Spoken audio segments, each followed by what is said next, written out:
one of the challenges that I have is, I look at the beauty of this community, how well it works, but, keep in mind that people self-select to apply to iHouse. We are an independent nonprofit. We're associated with the university. Rockefeller gifted the building to the university, but he also stipulated that the organization needs to be outside of the university. People that want to be in this environment apply here. In a lot of ways, the university set up these affinity houses or try to get these tribes to settle into, communities. And then they're surprised that these tribes are finding conflict and differences with each other because they are creating echo chambers. We're the tribe. And we are different. And one of the things we have in common is that we want to be here. We want to be surrounded by people who are different than us. We want to ask questions and listen and try to understand.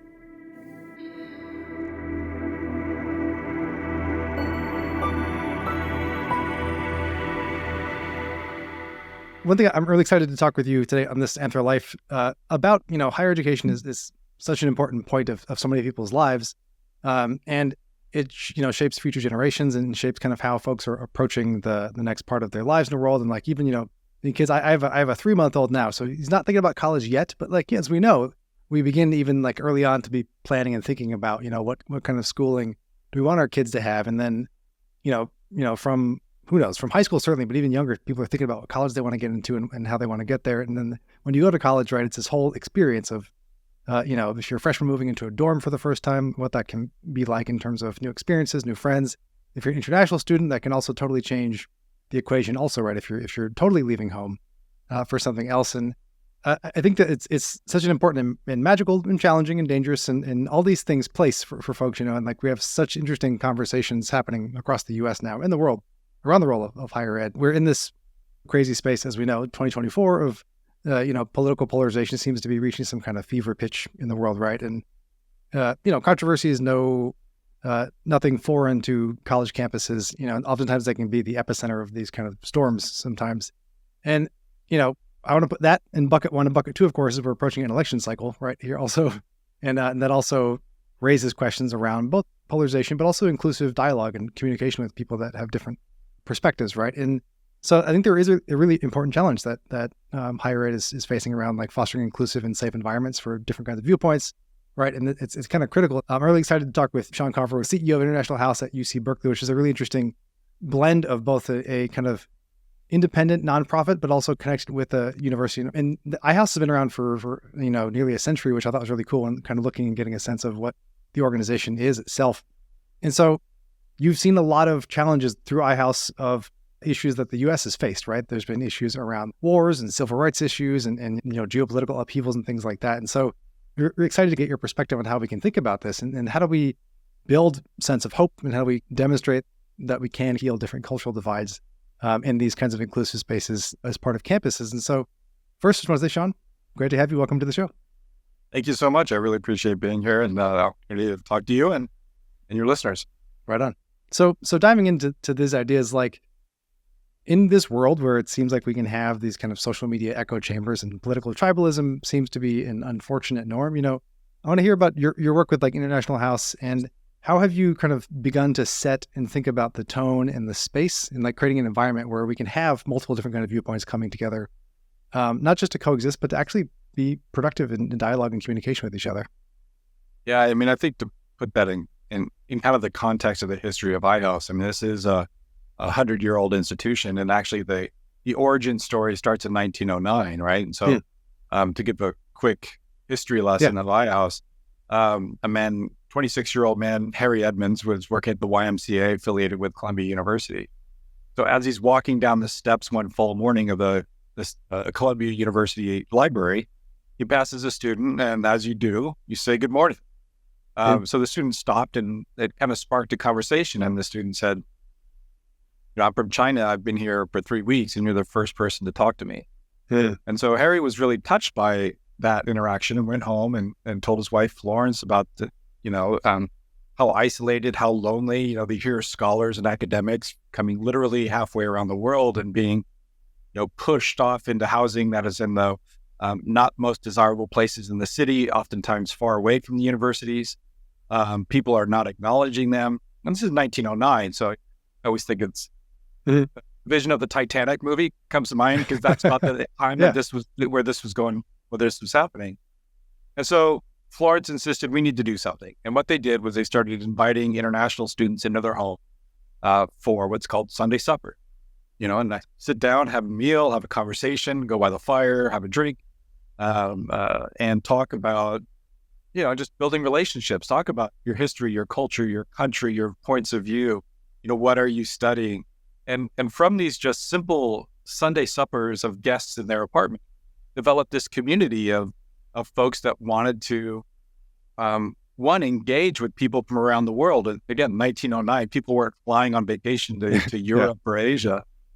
Unless they had the money to do the grand tour of Europe, the interaction was only in their peer groups in the cities. And so, this community of folks that saw value in interacting with people who were different than them, and people in New York that wanted to support this initiative and saw this. Wow, what a great way to build lifelong friendships, to build better intercultural understanding and more respect. And, wouldn't the world be a great place if we were all connected in this? And so that's how we started off. John D. Rockefeller, as a philanthropist in New York, and the Dodge family got involved, and they built essentially what Harry and Florence's vision was, which was this home where they could live together, eat together, support each other, and be a center of all of this intercultural exchanges. And so the first iHouse opened up in 1924 adjacent to Columbia University. It's still there today. It was such a big hit that Rockefeller and Edmunds decided to open one up in Berkeley, University of Chicago. There was plans for Boston, where you're at, Right on. as well as Philadelphia.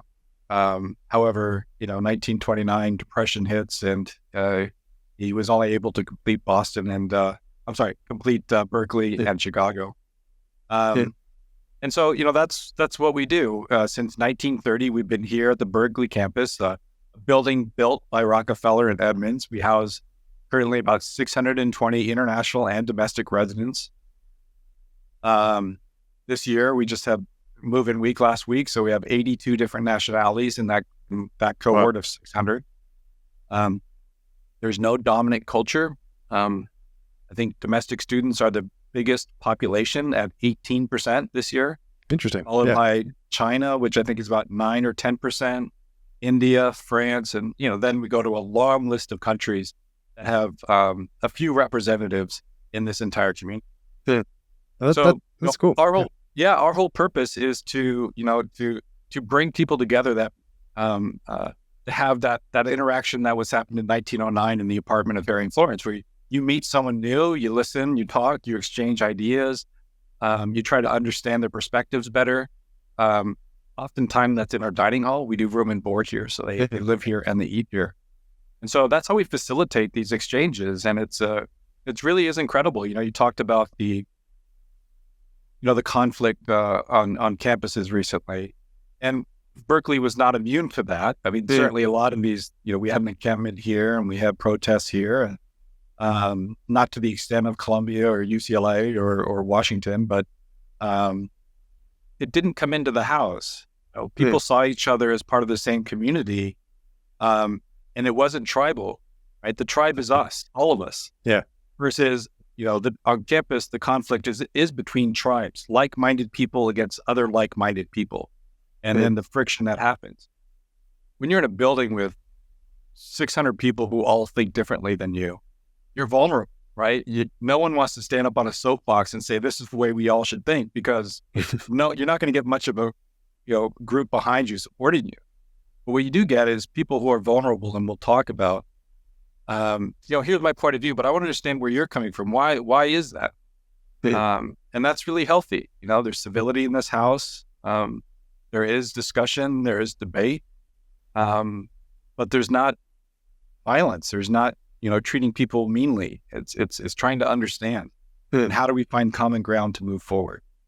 That's the whole reason we existed. We've been here since 1930, and this isn't the first, time we've been involved in conflict.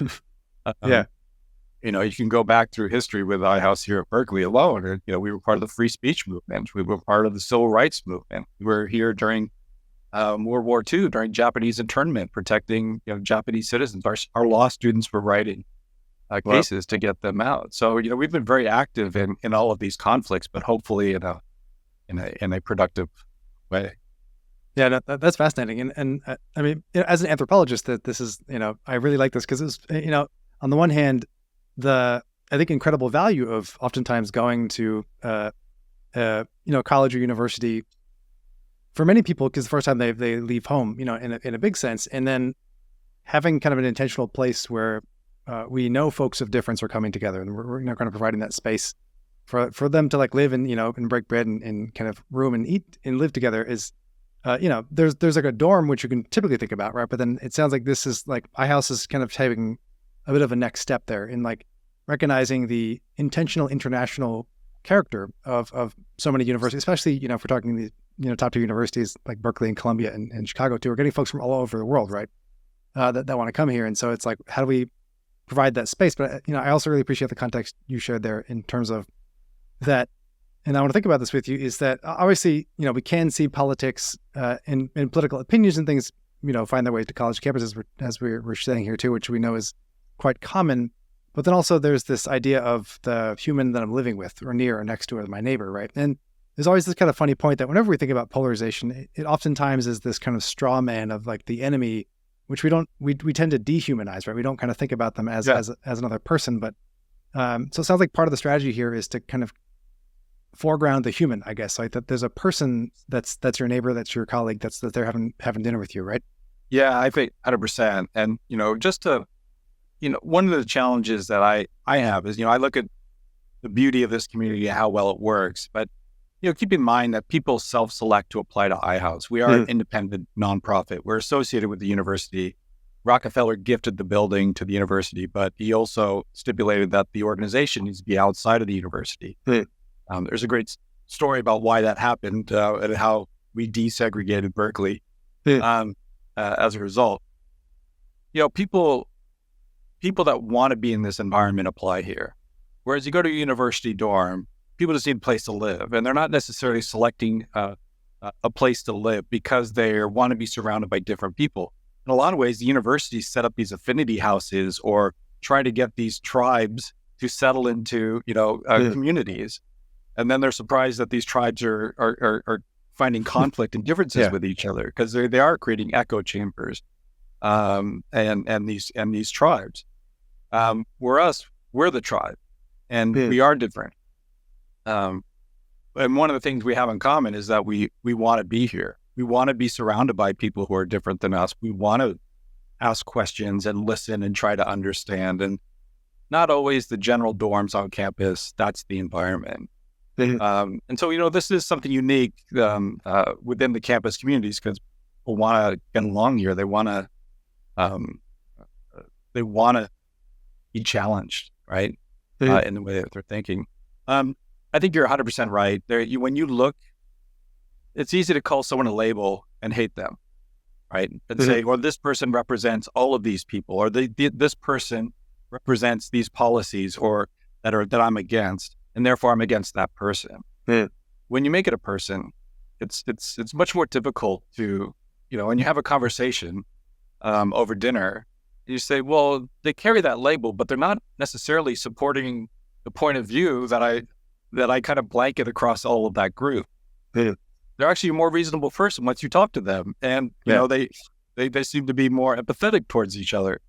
And that's when you personalize these issues. Person to person issues are never as bad as it is government to government or country to country or religion to religion.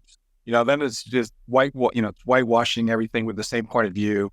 When even within those communities, there's a lot of diversity in thought and opinion and beliefs. And when you get down to it, the majority of folks are reasonable, want to find common ground, want to find peaceful solutions, and just want safety, security, and a pathway to a better life for themselves and their family and their children. So, that's where we get down. I think the special sauce here is that these are personal relationships. Just really quickly, there's in our Hall of History, there's a testimonial from one of our students who was a white South African that was living here during the apartheid period. and we also had a Black South African in the house at the same time. Mm-hmm. And they write this beautiful testimonial that, back home, they would not communicate with each other. They would never have an opportunity to interact with each other. They wouldn't want to interact with each other. They would just stand across the street and not have any interactions.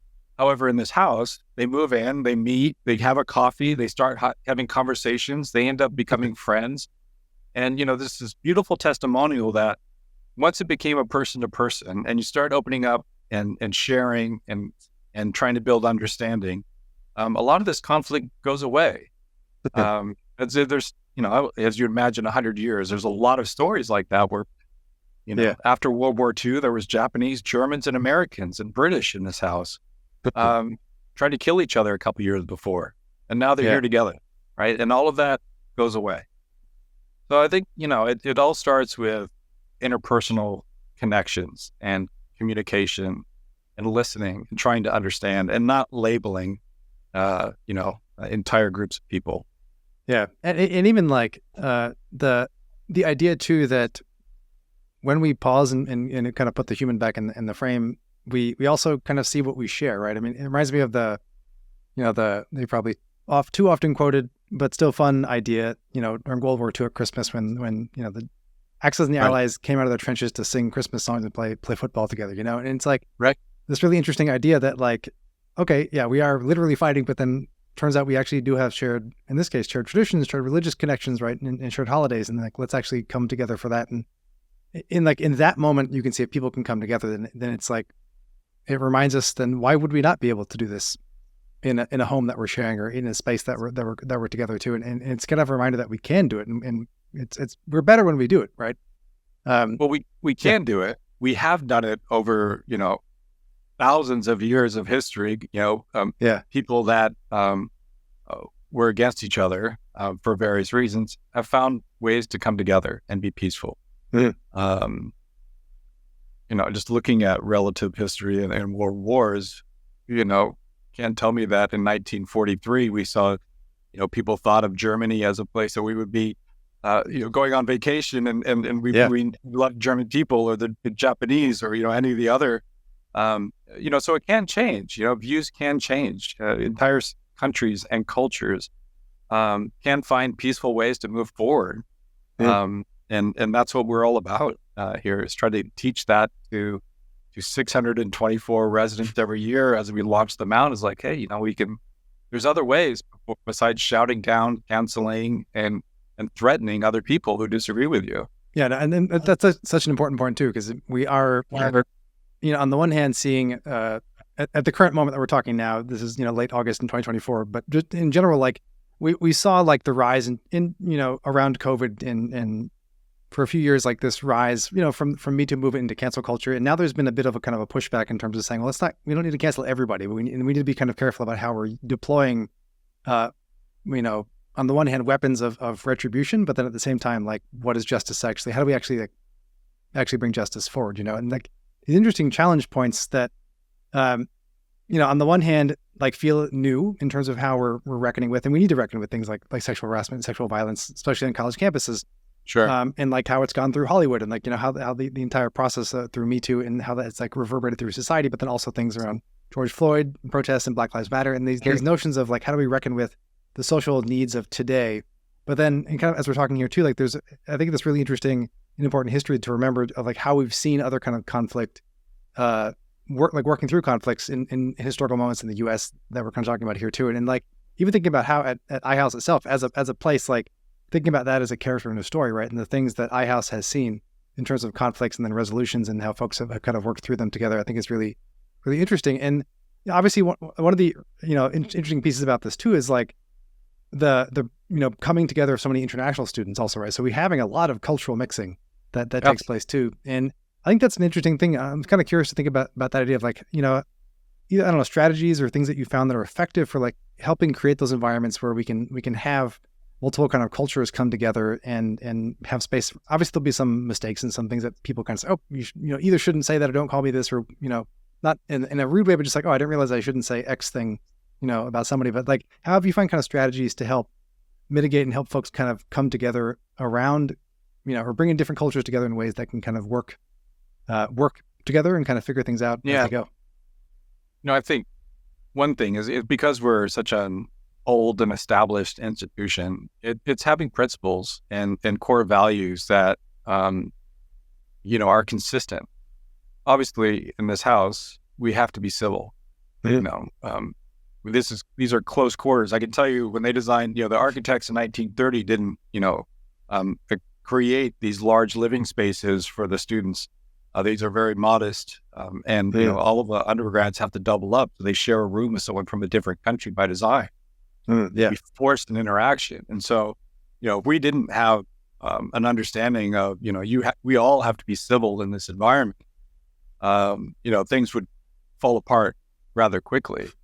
And so that's the first, just establishing like, look, we understand we can disagree, and I may not agree with you, and that may make me frustrated or angry. However, I'm still going to be civil about it. And that's where it needs to start. And it seems civility is lost in a lot of the current situation that, you hear even things that come out of people's mouths, in debates, our leaders, our role models. It's just not a civil, it's not civil anymore. We're not treating people kindly with respect. It's a whole nother issue. And I think it's just, we also have to operate under free speech. We have to allow every of those 82 nationalities and all of those 624 people, which, we tend to fall back and talk about diversity because they have different passports. But the reality is economic diversity, gender diversity, area of interest that they're studying on campus diversity. They're on all law, business, and engineering students. I've got, some of the most obscure majors on campus are found in this house for a reason. Because I want those people here. I want them to, what they bring is so valuable to us to just make everything so complicated and diverse. Wonderful. But you can't have that if people don't feel comfortable in expressing their opinions. So you have to allow free speech in this house and understand that, there's things people are going to say that you may not agree with. Well, that you're definitely not going to agree with. Welcome to a diverse world. Like, sit down and talk to that person. Try to understand why they have that opinion. Coming up, I feel like there's a certain level of uncomfortableness I have when we start talking about hate speech or safe spaces, because there seem to be, whenever you come up with policies or rules to create that, it seems like the only way to create those spaces are by excluding the certain points. And I don't think that's what we're about, because once you start excluding people, you're never going to understand them. You're never going to have an opportunity to let's engage in the conversation. I am baffled by why you feel this way. I really want to understand how were you raised? What is it about your culture that led you to come to this? I want to understand. And that may not be a safe space for everybody. But also, who defines what a safe space is? It's a good question. It's very ethnocentric, right? Whatever you create it. So, I say blow out the gates and just let everyone have free speech under these rules of civility and listening to understand. And we're not trying to indoctrinate people. We're not trying to convince people. We're just trying to understand people. If we understand each other, we have a chance to move forward and find a way to coexist that doesn't include me canceling you, eliminating you, or trying to get that thought erased from history. And so I think those are the tenets, the principles that you have to keep this, the magic that happens here happen. A lot of these things I feel like we've just lost in society. I don't think social media or the media at large has been helping us to develop diverse perspectives or deeper understanding of people who disagree. I can't find tell me a news channel that is neutral and will give me both sides of the story. Not sure those are there. You tell me the algorithm that was feeding me content that I normally wouldn't find, but might help me understand an issue better. Right. They're all focused on taking you down a rabbit hole and surrounding you by one point of view. Keeps your eyes on the screen. And I think that's, that's part of the situation we find ourselves is we need to find ways to allow people to open their mind to difference of opinion. And again, not with the intent to change anybody's mind, just with the intent to understand. No, just to personalize a little bit more, and we come up with all these crazy labels now, and then it just. I know it's interesting because it's like on the one hand, it's like, I'm not there yet, but like when you have a 2-year-old that's asking why after every single question, like you get this, at some point, you can see these exasperated parents like, well, at some point they say either just because I said so or because that's the way it is or something, right? There's always and I'm like, don't want to call it a cop-out answer because I will ask me again in a year and a half. I'm like, okay, yeah, now I see why they say that. But in general, like the desire to know why doesn't ever come from a place of malice, right? It's like this true desire to understand, right? And, in it seems in general that the two times that we like really allow in contemporary US society, like that we really allow that and push for that is when their kids are like 2 or 3 and then in college, which is weird. Like we kind of like dropped the middle of that in terms of like really kind of talk, especially for liberal arts universities, right? But like pushing this idea of like genuine inquiry of like, I'm interested in XYZ, not just learning a bunch of facts.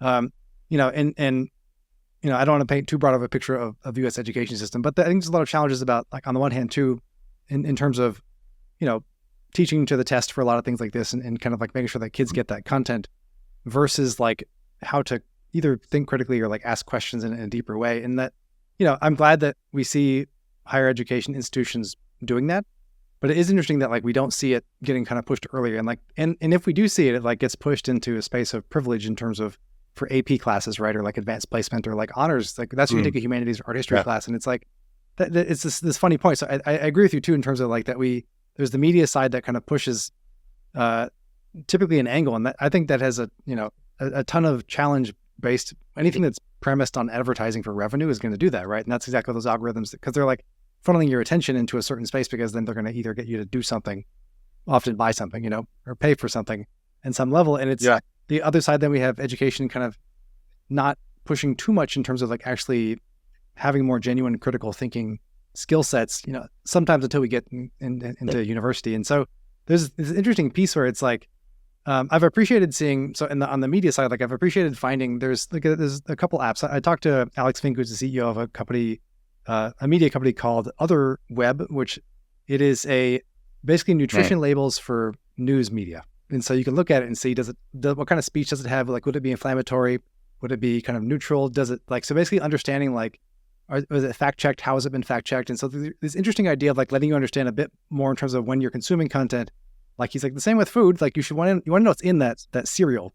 I want to know it's like how my articles are getting made also. And so it doesn't write its own pieces, at least not right now. But it's like looks at multiple sides of if you get like a piece or a story that like you might be written about in Fox News and CNN and BBC or whatever, and kind of seeing like how is it talked about in slightly different ways, which is interesting. And All Sides is another organization that does this, where they kind of say, how is an issue being covered on right, left, and center? But even that point, like we expect there to be a right, left, and center split, right? And like the thing we were talking about polarization up top too. And we're expecting to kind of say, okay, well, I have to be in one of these buckets, versus like all of us are actually pretty much a spectrum of a lot of things, right? And like rarely are we say this is the one thing that I am.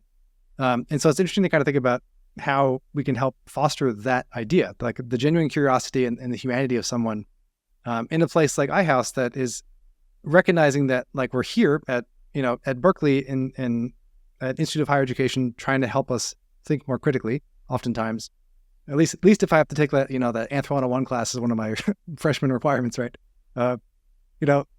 And also then like, what does that mean to have it in a space like a higher education institution that often is a place where we see different views come together, like for some people, some kids for the first time, right? They're saying up top as well. So I think it's really interesting space. And I agree. It's like civility is something that we see missing in often places. So I guess, how do you think about that in terms of like, we can help instill both civility and like, so I guess one question is like, how long do the folks stay? Are they there for 1 year, 2 years? Like, and then, cause I'm kind of thinking about how do we push them forward and say, keep with that civility. Like, how do you think about that? Yeah, well, so residents stay here. They can stay for one semester. They can stay up to 4 years, and so we Oh, have cool. some Okay. PhD students that have seemed to. They've been here longer than I've been here. Good. They can stay for quite a while. I think on average, they're slightly more than a year and a half in total Mhm. that they stay here. So they have a good experience, a lengthy experience or exposure to this environment.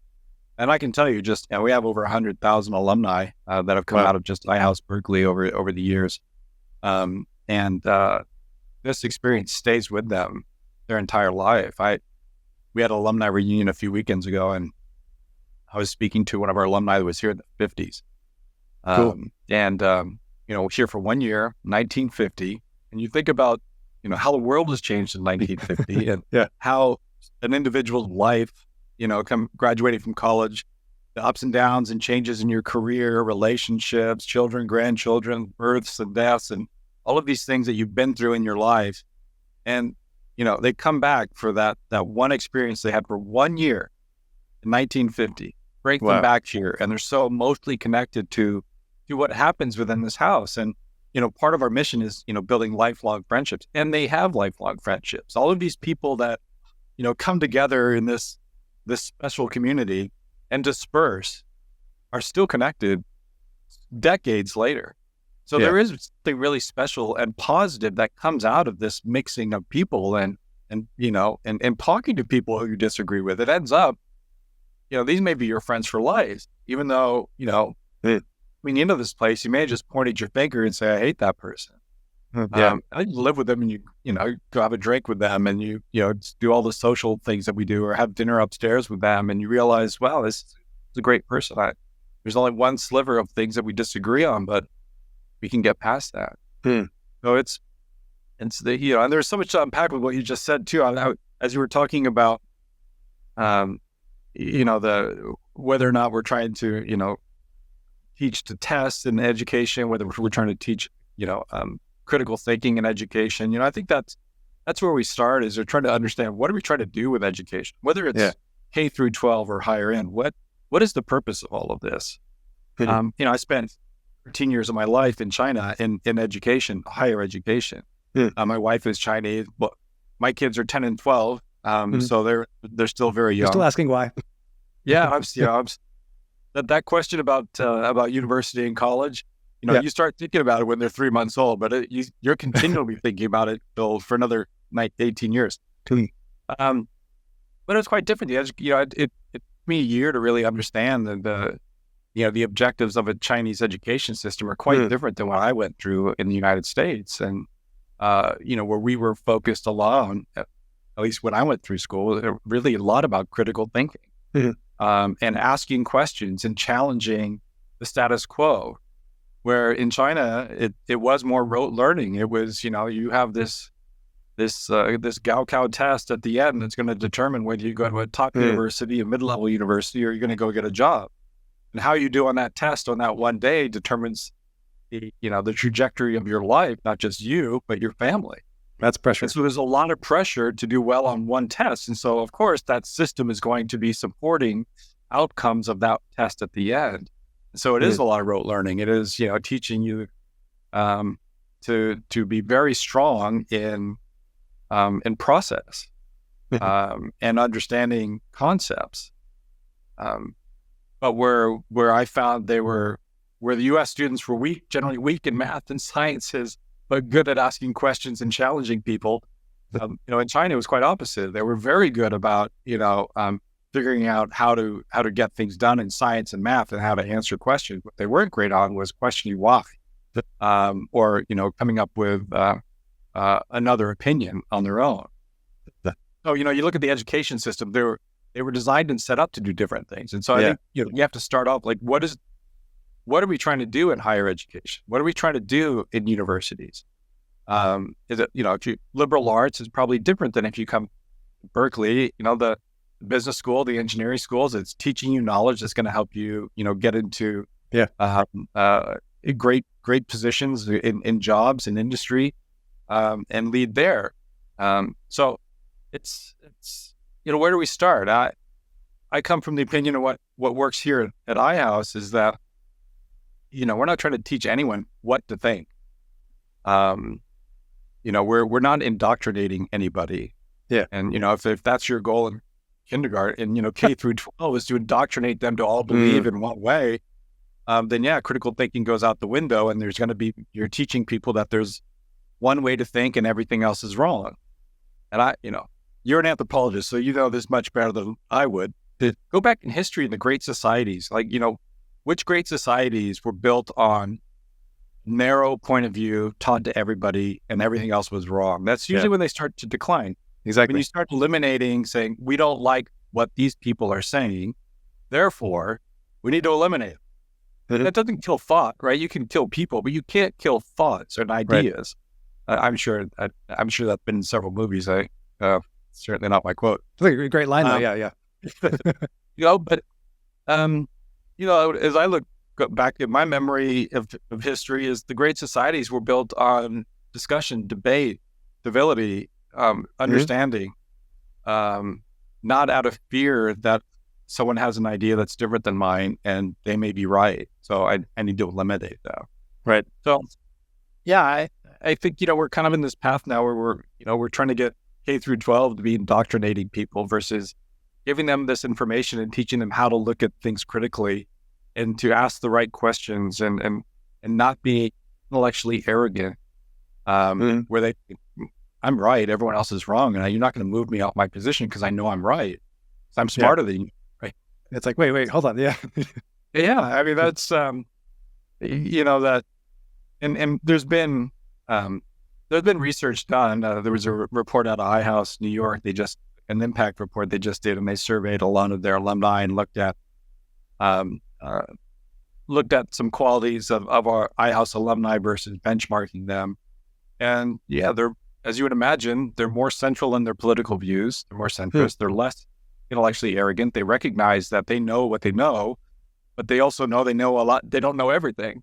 And they're willing to listen and learn and try to understand things and continually, grow their ideas and to grow their understanding.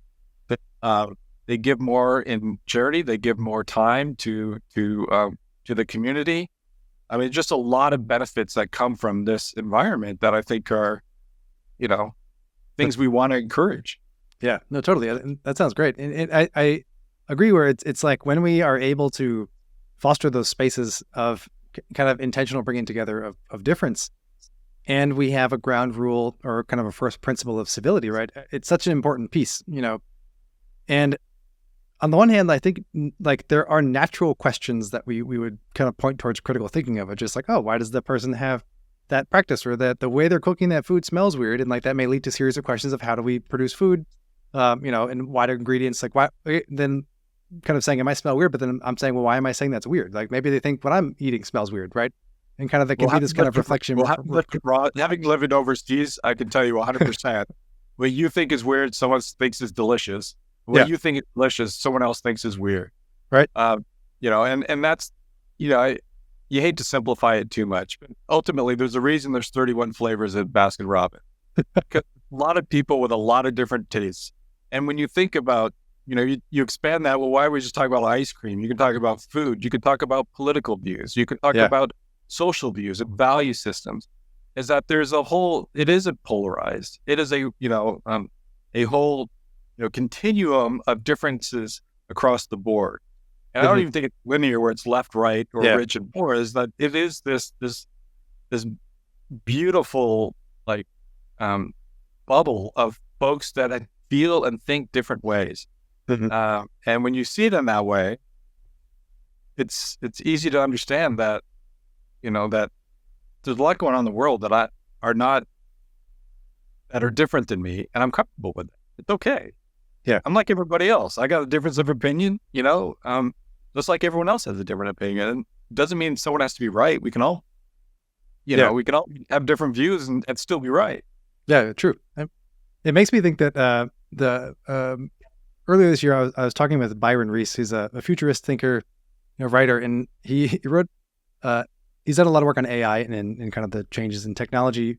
But his latest book was this, I don't know if it was a left or right turn or upside down turn or some weird turn, but it was on like the hypothesis that humanity is actually a superorganism. And I'm not going to ask you to say if you think that is the case or not, but the idea in terms of like how we operate at scale now as humans, as a city itself cannot function and you can't pull it apart and have like just a delivery system work by itself, right? But like we can actually do things at these crazy scales now. And it's interesting to think about this idea that why do we see systems, and actually I'll relate this to like I think the good point you're making too, in terms of what we see great civilizations and societies doing, like by bringing in essentially diversity, right? By bringing in different perspectives and ways of approaching things. Like in the same way of evolution, what makes evolution work better and what may make something bigger work better is that it has multiple inputs that are different, right? And so it tries a bunch of things out. Evolution tries a bunch of stuff out, right? And then some things don't stay and some things do stay, right? And that's why we have opposable thumbs, and a taste for sugar, It's like these interesting ideas to kind of think about something like how we create these intentional microcosms, like with a group of 86 nations in iHouse is one excellent experiment of diversity, but then also this is pointing towards this idea that like we can do more, and we as a species we're kind of weird at this, but we're able to do more when we scale up by bringing a bunch of difference together, right? It's not about having like just one perspective, and from an evolutionary perspective, that's super dangerous. It's like if you only grow one kind of crop and you get a bug, or the season goes bad, you lose everything. But if you have 3 or 4 or 5 or 85 different kind of crops and biodiversity, you're much more likely to survive something challenges. I did research in agriculture in Peru, so this is why I'm bringing up that. But like the food stuff, I think is always very cool too, because it is this interesting point of like recognizing biodiversity works well for like mitigating environmental challenges, but human mental and kind of spiritual and cultural diversity also works really well too for approaching problems, right? And that we also don't need one solution, right? We actually need a bunch of different ways of working together to solve, especially some of the bigger problems that we're facing.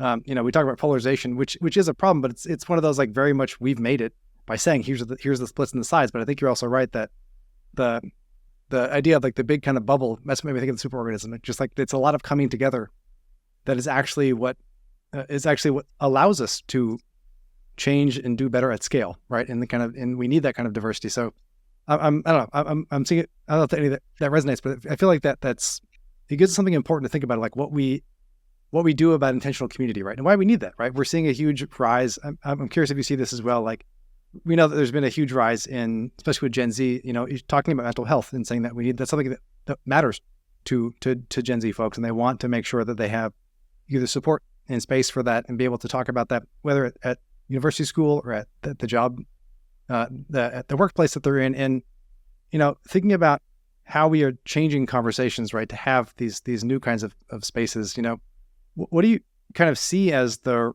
role of, higher ed and iHouse, like in helping shape having that space, right? That we can kind of change the conversation. We can bring in more types of topics, more types of folks to do that. Like how does higher ed in your perspective work to help us do that?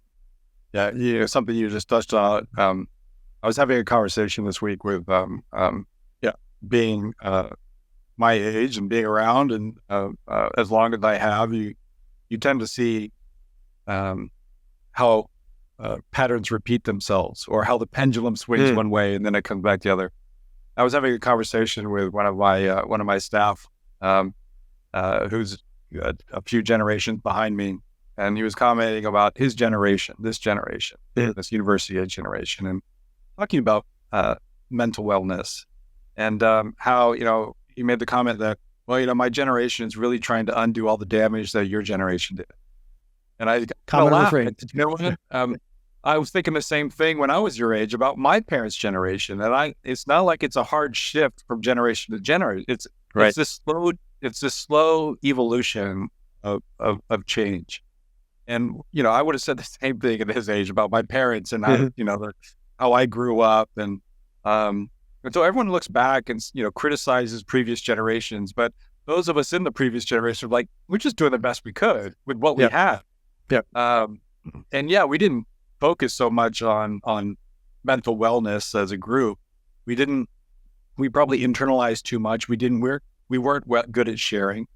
However, we were different than the generation before us, and we felt we moved the ball a little.